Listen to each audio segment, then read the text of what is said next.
Welcome to Your Story Matters. My name is Linda Olson. I'm the founder of Wealth Through Stories and Your Story Matters Masterclass. I'm so excited to introduce our next expert, AlisonPidgeon. Alison is a licensed professional counselor and the founder and CEO of Move Forward Counseling in Lancaster, Pennsylvania. She started her business in 2015 with no experience, and in 3 years has built it into a multi-six-figure group practice with 7 clinicians. The practice focuses on women's issues and was the first in the area to provide the specialty of helping women experiencing mental health issues in pregnancy and postpartum. In addition, Alison helped to start a charity fund in 2017 called Pregnancy and Postpartum Mental Health of Lancaster County. Welcome, Alison, to Your Story Matters. Thank you. I'm really excited to be here. Oh, well, we're excited to have you. Wow, you have been busy. Yes, just a little bit. Yeah, just a little bit. I think a lot. So you've certainly been moving forward at a great pace. So tell us how you got started and what moved you into counseling.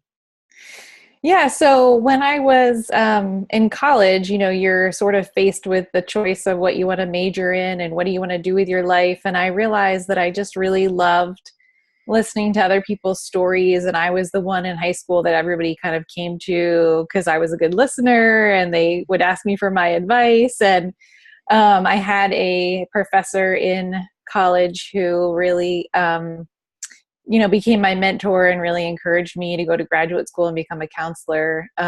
So that's how I ended up in the field. And for a long time, I was working in community mental health. Okay.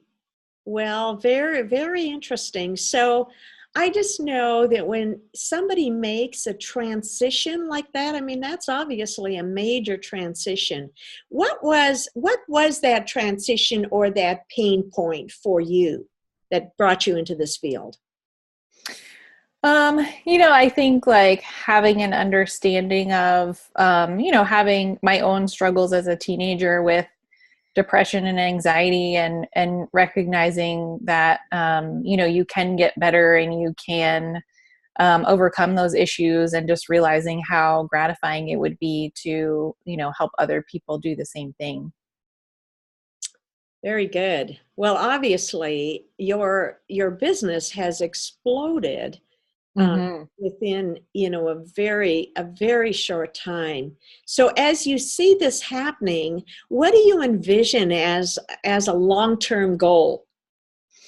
Yeah. So my long-term goal for the practice is I want to get it to the point where it's, grossing $1 million a year. I'm not quite sure how I'm getting there yet, but that's my big audacious goal. And really to make my mark on this area as, a excellent service for women. We focus on women's issues. So, that's really important to me because I feel like that's an area that's not always addressed in healthcare. And so that's something that I'm really passionate about. Oh, I love it. That's wonderful. And you're right. Very, very needed in almost any city, any area. Mm-hmm. I'm excited to see that you are truly addressing that. So as you think about expanding and growing your business, do you have any ideas in terms of how you want to make that growth happen? Yeah, actually, right now I'm working on looking at buying a building. And so I was fortunate enough to have a former colleague of mine who offered to become an investor, kind of a silent partner with me, so that I was able to buy a building. And so once we buy the building, we'll be able to expand and add more offices and more clinicians. So that's really the plan that's set in motion right now. Okay, wow, that's a big step. Mm-hmm. Yeah, I'm really excited.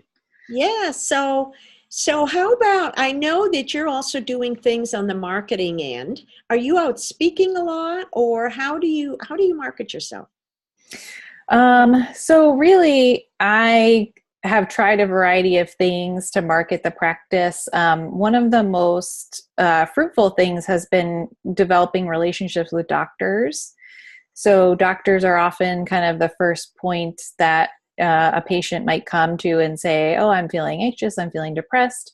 And the doctor obviously has a very limited amount of time to be able to help them. And so if they have a great therapist to refer to, they will make regular referrals. And if they're hearing good things, they will certainly keep referring to you. So that's really been one huge way that we've, kept a steady stream of referrals coming in.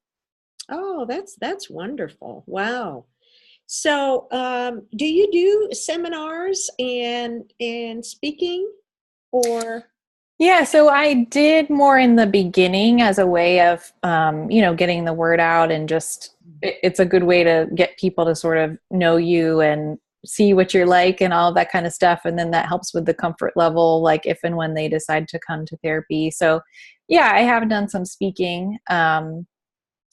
More so now it's like my clinicians that work for me, like they're doing those kinds of things because they're the ones taking on the majority of the clients. Well, very good. So tell me, how do you use your story? Um, do you use it in your practice? Yeah, I mean, one part of my story that I didn't mention before is, I worked in community mental health for a long time, and kind of worked my way up in this organization over the course of 8 years. And in that time, I also got married and had 2 children. And so I was managing 2 outpatient offices, and I had a baby and a toddler at home. And I just reached my breaking point where I just couldn't do it anymore. It was just, the responsibilities at work just keep getting piled on. And my son wasn't sleeping because he had recurrent ear infections. And, I just couldn't hack it anymore. And so, talked to my husband about quitting, and he was supportive, and I decided to start my own private practice. And so, I gave them 6 weeks notice, and literally like the Monday after I left, I opened the doors of the practice. Yeah, so it was quite fast, but that's how I do things, I guess. And so I talk to other therapists now about, it doesn't have to be this way. You don't have to get to this point where you're totally burned out. Like, you can have this flexibility, you can have more work-life balance if you're in private practice, and you can kind of design it how you want it to be. And I think also, like, other therapists tend to resonate with the story of me being a mom. And moms, we want to be there for our kids, but we also want to have that career. And how do you juggle all of that? And a lot of times I think, women especially think like, oh, well, I couldn't own a business because I have these, kids at home. And so I like to, let them know it is possible. You can manage your time effectively, so you can still be at home with your kids and feel like you're being present with them, but you can also run a business too. Wow. I don't know if you know, that's actually my background. Ah, Background is marriage and family therapy, and my yeah. husband's still in the field. So I remember those days only too well. Mm-hmm. We have 2 daughters. They were very young at the time. And in fact, they were newborns. Yeah. And, remember doing that. But so it's always about this balancing act. But I remember I would be at home, and I was just working 2 days a week, like Tuesdays and Thursdays generally, but I would be at home in between. And there were days I thought, oh, I can't wait to go to the office tomorrow. And then after my full day at the office, I thought, oh, I just can't wait to get home and be with the kids. Yep. But like you said, it is possible. And of course, the advantage of owning your own business. Anytime you're an entrepreneur, the advantage is that you are in charge of your time. Right. And of course, you still have to be very responsible with it, but you are in charge of your time. So it can work. So that's great. Wow. Well, Alison, tell us what are some nuggets or a particular golden nugget you would like to leave with our listening audience today? Yeah, I think just to kind of expand on what I said earlier, I think for a lot of people, there's like a fear around, becoming self-employed or opening their own practice. Like they're afraid they're not going to make it or, whatever the case may be. And I think that especially in our field, my story is a very common one. Other therapists tell me, yep, I was in the same boat. I was burned out. And that's the reason I'm in private practice now. And so, this field can do that to you. And if you go into private practice, you have this great opportunity to make it what you want and to not get burned out. We need to make sure we're not burning out our clinicians because we need really good, therapists to provide great care for people. So I think, if you've thought about private practice, but you maybe have some fears around it, like educate yourself and, just go for it, because what I'm doing now is like beyond my wildest dreams, like what I thought it was going to be when I started. Okay, that's a wonderful nugget. And of course, burnout is so common in any field. It just seems that even now, most people are just so busy and just trying so hard to juggle everything. So can you address that a little bit? How do you protect yourself from getting burned out again in your private practice? Yeah, and I think that's where, recognizing what are those signs that you're starting down that slippery slope. And that can be different for lots of people. It might be that maybe you notice you're not sleeping as well, or it might be you notice like your shoulders are up here all the time, or whatever those signs are for you. I know like when I'm sleeping, if I start clenching my jaw, that's a sign that I'm getting stressed out. And then I know like, okay, I know I need to take some time for myself, or I need to build in time to go take a walk or whatever it is. And I think a lot of people don't recognize those early signs, and they just realize it when they sort of crash and burn at the end, which I think is what was happening when I was working in community mental health. Like I didn't realize I was at the end of my rope till I was definitely at the end of my rope. So I think that's a really important thing to recognize. And I think the other thing too, that's been nice about building my business is that I realize the more I can get off my plate, the more I can do what I need to do to keep myself sane. And so I have some great people working for me who I totally trust. And, I could go on vacation for a week and I know everything's going to be fine, which allows me then to enjoy being on vacation. Absolutely. So do you do or do you suggest any kind of even preventative care so you don't get to seeing those signs? Yeah. And I think that, again, that's where a lot of people don't realize that they need to take care of their mental health. And a big piece of that is self-care, right? So whether that's exercise or making sure you're eating right, or you're getting enough sleep, or you're, making a date to go see a girlfriend once a month or whatever it is. And, again, people typically don't realize they need to be doing those things until it's too late. Well, and that is true just because of our busy lifestyle. You mentioned vacation, and I'll tell you that is one thing. My husband and I have actually been very good about it. And a few times a year, we try and take a week. It doesn't always work out to a week, but we try and take that.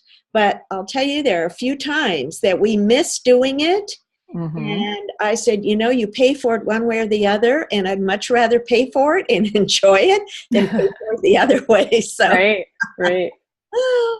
That's great. Now, Alison, I know you have a fabulous gift for our listeners. Tell us about that. Yeah, so I work with Joe Sanak, who I know you interviewed from Practice of the Practice. So he brought me on as a business consultant, and I just love working with other therapists and helping them build up their business. And so I wanted to give away 5 free half an hour slots of time for people that want free consulting. So if that's something you're interested in, you can email me. My email is Alison with 1 L at practiceofthepractice.com. So if you're the first 5 people to email me, then we can set up a time to do some free consulting. Okay, and expand on that a little bit. It could be consulting and starting a business. Is that what you're thinking about, or can it? Yes. Yeah. So our specific niche is for people who are starting private practices. And so it doesn't just necessarily have to be therapists. If you're in like a related healthcare field, like maybe you're a massage therapist or a chiropractor or something like that, a lot of the things that we help people with also apply to those types of professions. So so we can definitely expand it out to that. But Joe and I specifically kind of market to people that are starting mental health private practices. Oh, fabulous. Thank you. That is a wonderful gift. Alison, I want to thank you for joining us, taking time out of your busy schedule to join us today. And I want to thank our listeners as well for taking the time out of your busy schedule to join us. And we hope to see you tomorrow. Thank you. Thank you.